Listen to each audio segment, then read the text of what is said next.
Kelvin Bala came home to Luzango Heights thinking it would be a simple family dinner, maybe some laughter, maybe a little teasing like always. But the moment he stepped inside, he felt something was wrong. The living room was decorated like a party, and everyone was gathered around his sister, Maria. She sat in the center, smiling like a queen. His parents were praising her loudly, calling her the future of the family empire. Kelvin forced a smile and asked what was happening. His father didn't even look at him. He just announced that they had made a big decision. Then his mother dropped the bomb. They had transferred Kelvin's entire $10 million inheritance to Maria. All the land titles, all the company shares, every bond, gone. They said Maria deserved it more. Kelvin felt his stomach drop. He asked why, just one simple why. Instead of answering, his father grabbed him by the collar in front of everyone. His mother looked him straight in the eyes and said coldly, "You never earned anything. You never were enough." Maria didn't defend him. She just smirked, proud and satisfied. Relatives watched in silence as Kelvin tried to pull himself together. But things only got worse. His father pushed him toward the door, shouting that he should leave the house for good. When Kelvin refused, his father grabbed him by the hair and dragged him outside like he was nothing. The door slammed behind him, and the family he had sacrificed his whole life for stood inside celebrating his downfall. Kelvin walked into the night alone, hurt, shocked and broken. But something inside him quietly awakened. Kelvin walked through the dark streets of Cabway Township with no clear idea of where to go. His face still hurt from where his father had pulled his hair, but the pain inside his chest was worse. He finally found a cheap lodge. One small room, one dim bulb, a thin mattress. He sat on the edge of the bed, staring at the cracked wall, feeling like his entire world had ended in one night. As he lay down, the memories came fast and heavy. He remembered being 15 years old, waking up before sunrise to help in the family business while his friends went to school. He remembered running from shop to shop, carrying files, fixing mistakes, doing the work adults were supposed to do. He remembered how his father always said, "This is for your future." Kelvin believed him. He remembered skipping university because his father said the company needed him more. Kelvin gave up his dreams without complaining. He worked long nights, managed accounts, handled customers, even took care of his sick grandmother when no one else bothered. He was always the one who stayed behind, always the one who cleaned the mess, always the one who held the family together. And yet, they threw him out like trash. Kelvin pressed his hands against his face and cried quietly. Not because he was weak, but because the betrayal cut deeper than anything he had ever experienced. He had loved them too much. He had trusted them too much. He had believed he was part of something, until they proved he wasn't. But after hours of crying, something inside him shifted. His tears dried. His breathing steadied. The shock slowly became anger, and the anger slowly became clarity. He sat up, wiped his face and whispered to himself, "I knew this day would come." He reached for his backpack, the same one he had carried for years. Inside was a worn-out folder he had kept hidden from everyone. A folder full of papers, drafts, receipts, emails, registrations. Everything he needed for the life he had been building in secret. He opened it slowly, almost reverently. In those pages was the plan he had been preparing for years. A plan he never thought he would need so soon. His parents believed they destroyed him tonight, but all they did was push him toward the future he was too afraid to claim. The cheap lodge room suddenly felt different. Not like a place of failure but like the starting point of something powerful. Kelvin straightened his back, looked at the folder again, and felt a small, fierce spark inside his chest. "This isn't my end," he whispered. "It's my beginning." While Kelvin's family spent years treating him like background noise, he was quietly building a life they never imagined. Every weekend, every free hour after work, every late night when the house was silent, Kelvin slipped away to Ndola City. His parents thought he was wasting time with friends. The truth was far bigger. 3 years earlier, Kelvin had teamed up with his two closest friends, Timo and Chanda. They were broke, hungry, and full of ideas that nobody believed in. They worked in a tiny rented back room near a metal workshop. The roof leaked when it rained, the internet cut out every few hours, and the walls smelled like engine oil. But that room became the birthplace of their dream. Kelvin handled the business side, Timo did coding, and Chanda managed design. Together they built a small tech startup that slowly began to grow. They created software for local shops, automated accounting for small businesses, and even developed a security system used by several companies in Dola. They registered patents, met mentors, joined online programs, and kept improving. Not once did Kelvin tell his family. Not a single hint. Why? Because they never cared enough to ask. Whenever he came home tired, his mother assumed he was lazy. Whenever he looked stressed, his father accused him of being ungrateful. Meanwhile, they praised Maria for every small thing she did, every exam, every certificate, every speech. She was the smart one, the future, the golden child. But while the family worshipped her talent, Kelvin was quietly building something bigger than any of them could imagine. Their silence became his fuel. Their favoritism became his motivation. Their ignorance became his shield. Now, sitting on the lodge bed with the folder open in front of him, Kelvin looked at the printed email that had arrived just a week earlier. Still felt unreal. A global tech fund, one of the biggest in the world, had shortlisted his startup for a $50 million investment. It was the kind of opportunity that changed lives forever. The kind people waited their whole lives for. The kind his family didn't even know existed. Kelvin touched the paper gently, the way someone touches something precious. All those nights working until sunrise. All those days juggling the family business and his secret project. All the sacrifices that nobody ever saw. They were finally paying off. A sad smile crossed his face. His parents thought they ruined him tonight. They thought they took everything from him. But they didn't know he had already built something worth far more than $10 million. They never knew the real Kelvin. And now, the world was about to find out who he truly was. Kelvin sat on the edge of the lodge bed, staring at the folder in front of him. His heart still pounded from the night's humiliation, but his mind was sharp, clear, and burning with purpose. He picked up his phone, dialed a number he knew by heart, and waited. "Timo, it's time," he said the moment his co-founder picked up. No hesitation, no fear, just quiet determination. Timo's voice was calm but curious. "Time for what?" "For everything," Kelvin replied. "Everything we've worked for. Everything they tried to take from me. It's time to show them we weren't invisible." By the next morning, the three friends were back in Dola, working faster than ever. Kelvin went through every single document in the folder. Bank statements, property deeds, emails, contracts, evidence of how his parents had illegally transferred his inheritance to Maria. Timo and Chanda prepared the final pitch decks for their tech startup. Every number, every chart, every plan was perfect. This wasn't just a fight for justice. It was a statement that Kelvin was no longer the boy they could ignore or dismiss. Once the tech side was ready, Kelvin called Lusaka. He reached out to a top lawyer known for handling inheritance fraud cases, someone who could take on the powerful, the rich, and the arrogant. When the lawyer answered, Kelvin explained everything calmly, step by step. The lawyer listened quietly, then finally said, "Kelvin, your family stole $10 million. And not just from you, they broke the law. If we play this right, you might not only get your inheritance back, you could claim damages. You could walk away with everything they own." Kelvin felt a chill run through him, followed immediately by a rush of adrenaline. This wasn't a dream. This wasn't revenge fantasies anymore. This was real. He looked at the photos in the folder, his father smiling as he took the documents from him, his mother nodding while Maria laughed. All those moments of cruelty and betrayal, they were now evidence. Every insult, every shove, every humiliation had a paper trail, and Kelvin had it all. He took a deep breath and whispered to himself, "They thought this night would break me. They thought they could erase me. But they just woke the lion." By noon, emails were sent, legal forms were filed, and the pitch deck was submitted. Kelvin sat back, hands clasped, feeling the weight of the moment. His parents had thought they had won. They didn't even know the fight had already begun. And for the first time in his life, Kelvin felt something he hadn't felt in years. Power. Not anger. Not revenge.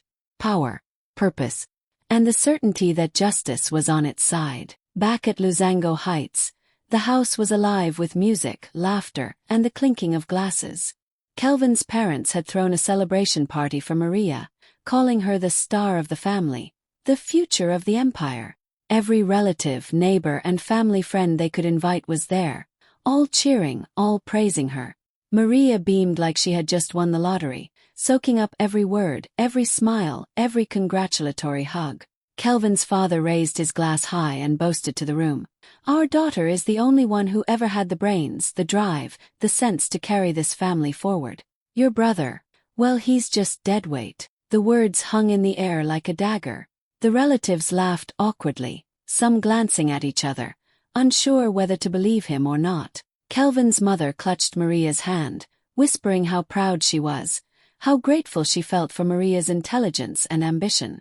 They told stories of how Kelvin had failed at responsibilities, how he had wasted his life, while Maria had always shined. Every word was meant to humiliate, to erase Kelvin's years of hard work and sacrifice.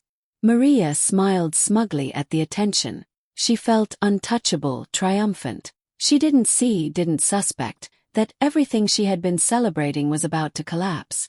Because outside this noisy, glamorous room, the law was already moving. Kelvin's lawyer in Lusaka had filed an emergency injunction the night before.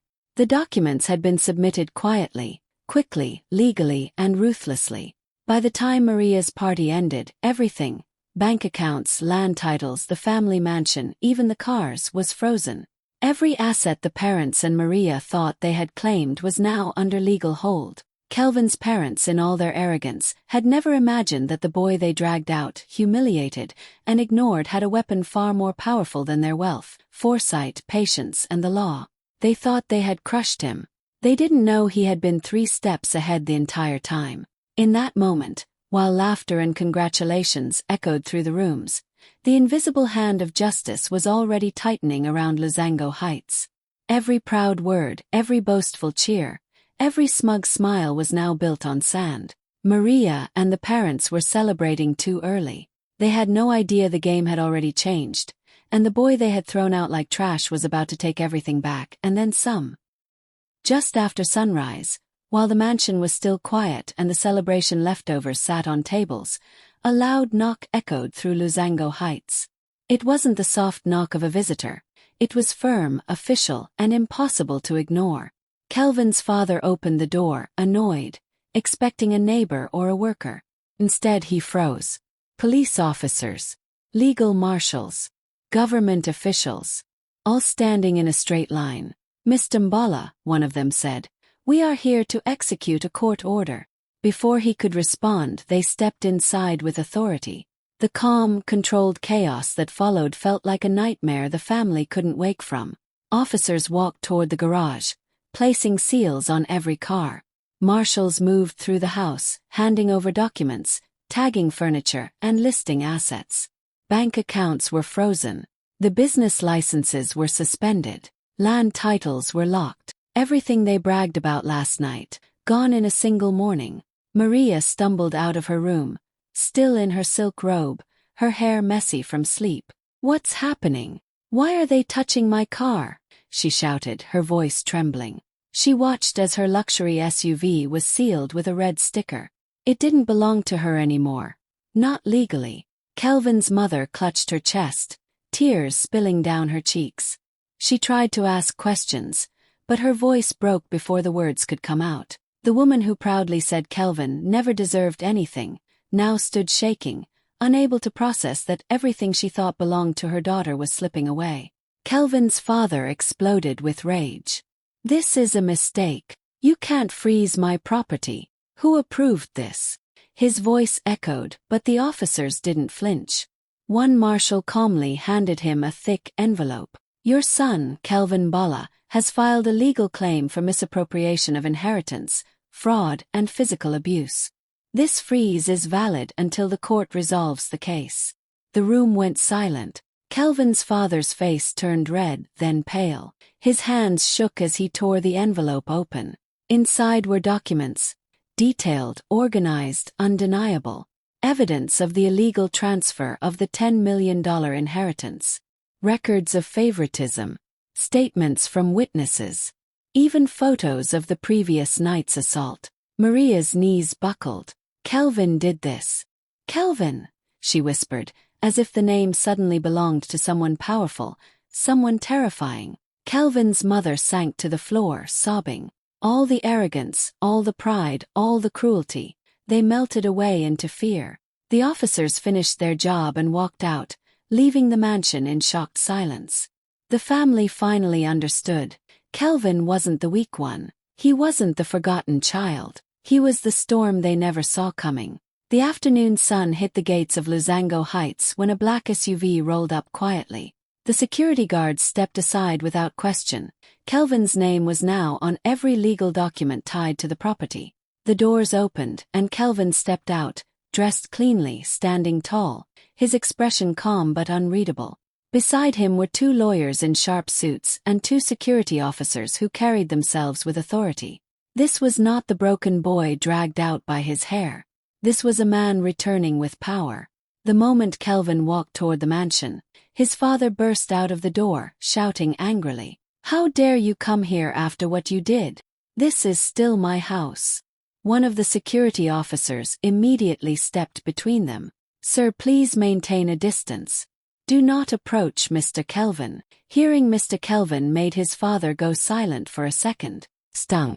Kelvin's mother appeared next, eyes red and swollen from crying. She tried to rush toward him, but the second officer gently blocked her too. "You're not allowed to make physical contact," the lawyer explained. Maria stood behind them, her hands shaking, watching Kelvin as if she was seeing him for the first time. Kelvin didn't raise his voice. He didn't insult them. He didn't even look angry. He simply walked inside the living room and placed a small device on the table. "I want you to hear something," he said. The room fell quiet. Then he pressed play. A familiar voice filled the room, his father's voice recorded years ago. "Kelvin doesn't matter. Only Maria will inherit what's mine." Another clip followed, his mother's cold voice saying, "He should be grateful we even let him stay in this house." Then a clip of Maria laughing, "He's just our servant brother." Kelvin's lawyers watched the family quietly as years of cruelty echoed through the room. Then came the recording that froze everyone. Kelvin's father, threatening him, "If you ever question me again, I will cut you off completely. You think you have rights here." There were more. Audio files of insults, threats, false promises about the inheritance, and even the conversation where the parents admitted they transferred everything to Maria before Kelvin gets ideas. Kelvin paused the device. His voice remained steady. These recordings were collected over years. Every word is time-stamped, every file is backed up, and every piece is now part of the court case. His father swallowed hard. His mother hid her face in shame. Maria looked like someone had unplugged her entire world. Kelvin looked at them one last time and said softly, "I didn't come here for revenge. I came here for truth." And for the first time in their lives, his family had nothing left to say.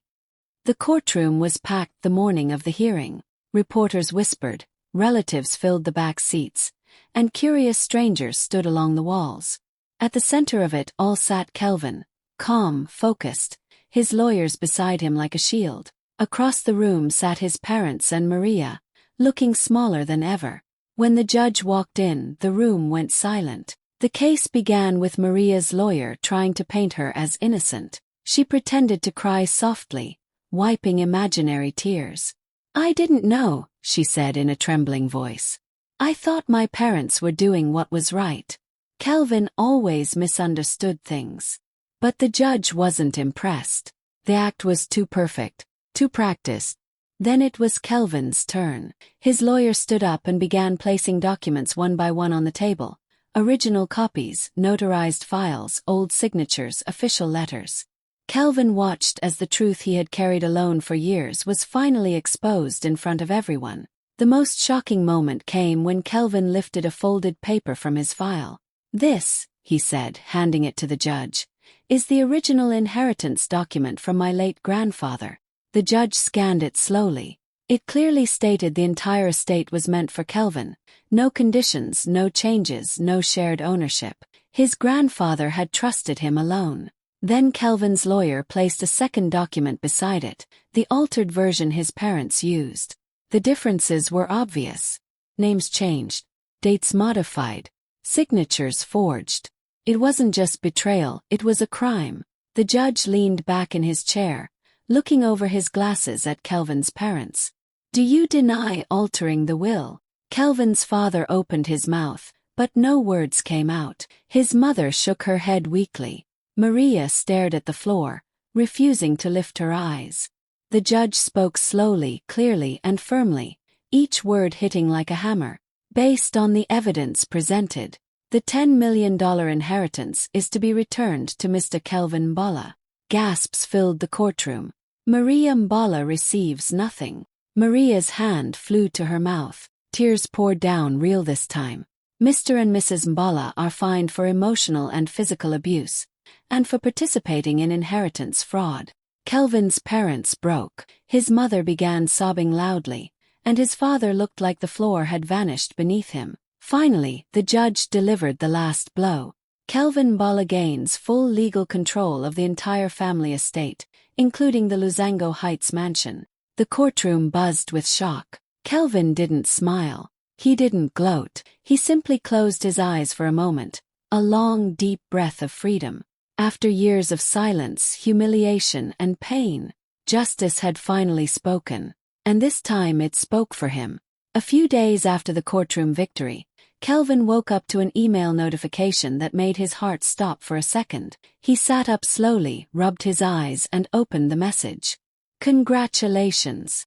Your startup has secured $50 million in global funding." For a moment he couldn't breathe. His hands shook. His chest tightened. Then he laughed, a soft, disbelieving laugh that turned into tears. Not because he felt lucky, but because he finally felt seen. Everything he had built in silence, in pain, in the shadows, had just exploded into the world. Within hours, news spread like wildfire. TV stations, blogs, tech magazines, social media trends. Young Zambian CEO secures $50 million investment. From homeless night to global funding, Kelvin Mbala's unstoppable rise. Reporters rushed to his office in Ndola. Cameras flashed as he walked out in a crisp suit. His co-founder stood proudly beside him, unable to stop smiling. Microphones were pushed toward him from every direction. "Kelvin, how does it feel? What's your next step? Did your family support your journey?" Kelvin smiled softly at that last question. "My journey taught me something important," he said calmly. "Sometimes the people who don't believe in you are the ones who push you the hardest, without knowing it." The clip went viral instantly. Meanwhile, in Lusango Heights, the once grand mansion sat quiet and tense. Kelvin's family, now living under the restrictions of the court order, watched him on TV. They sat in the same living room where they once dragged him out by his hair. Only this time, they were the ones powerless. His father stared blankly at the screen, jaw tight. His mother wiped silent tears, regret etched on her face. Maria, who once smirked at his pain, shook her head slowly as Kelvin's face appeared across every news channel. How did he do all this?" she whispered, voice cracking. They had spent years calling him useless. They told relatives he was deadweight. They stripped him of everything. But now the world clapped for him, respected him, wanted him. And Kelvin, he didn't throw insults. He didn't celebrate to hurt them. He didn't shout, "Look at me now." His success alone was enough. Louder than any revenge. Sharper than any knife. Brighter than any insult they ever threw at him. By evening, Kelvin was officially recognized as one of the youngest rising CEOs in Central Africa. Investors invited him to conferences abroad. Tech leaders congratulated him. His name became a symbol of resilience. As the sun set, Kelvin stood outside his office building, looking up at the sky with quiet pride. Everything they tried to take from him only pushed him higher. He wasn't just winning, he was becoming unstoppable. Kelvin walked through the mansion gates slowly, almost quietly, as if he was visiting a memory instead of a home. The place didn't feel big anymore. It felt small, like the past was finally shrinking behind him. The walls that once watched him cry were now empty, the rooms were cold, and the silence carried a strange kind of peace. He wasn't here to reclaim anything, he already had everything he needed. He was here to end the chapter properly. His parents and Maria rushed toward him the moment they saw him. They looked nothing like the proud, powerful family who once dragged him out by his hair. Their clothes were messy, their faces tired. Maria's eyes were swollen from crying. His mother kept wringing her hands, and his father, the man who used to shout orders, could barely look up. "Kelvin, please," his mother whispered, her voice trembling. "We were wrong. We were angry. We didn't know what we were doing." Maria stepped forward too, tears running down her face. "I'm sorry, Kelvin. I don't want to lose you. I was jealous. I didn't mean for everything to go this far." Kelvin listened quietly. For the first time in his life, no one was yelling at him. No one was blaming him. No one was calling him the disappointment. They were begging. The same people who once mocked him, controlled him, and threw him into the night like he was worthless. He took a slow breath. He didn't raise his voice. He didn't show anger. He didn't need to. "You threw me out like I was nothing," Kelvin said softly, his voice steady. "But that night, you pushed me into my destiny." His words hung in the air like a final truth, calm, powerful, and impossible to ignore. His father tried to reach for his hand, but Kelvin gently stepped back. "I'm not here for revenge," he said. "I'm here to close this house. My life is somewhere else now." They all stared at him, desperate, helpless, hoping he might change his mind. But Kelvin had already changed, in ways they could never undo. He turned away and walked out of the mansion for the last time. No tears. No hesitation. Just peace. Outside the sun felt warmer. The world felt bigger. And Kelvin smiled, not out of pride but out of freedom. He was stronger. He was richer. And finally, he was truly free.